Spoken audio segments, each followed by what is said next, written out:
If you want to start using QuickBooks, you should click on the link in the description to get the best discount. To record your fund in QuickBooks, click the plus new button on the upper left corner. Under the list of customers, click the refund receipt and you will redirect to refund receipt form. Now to choose a customer, just click the drop down button and choose a customer. After that, click the products or service you want to refund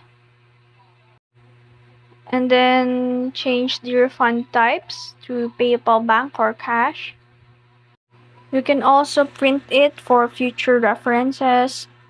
And after that, just simply click Save button.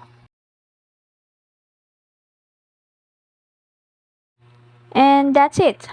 You successfully record refunds in QuickBooks Online.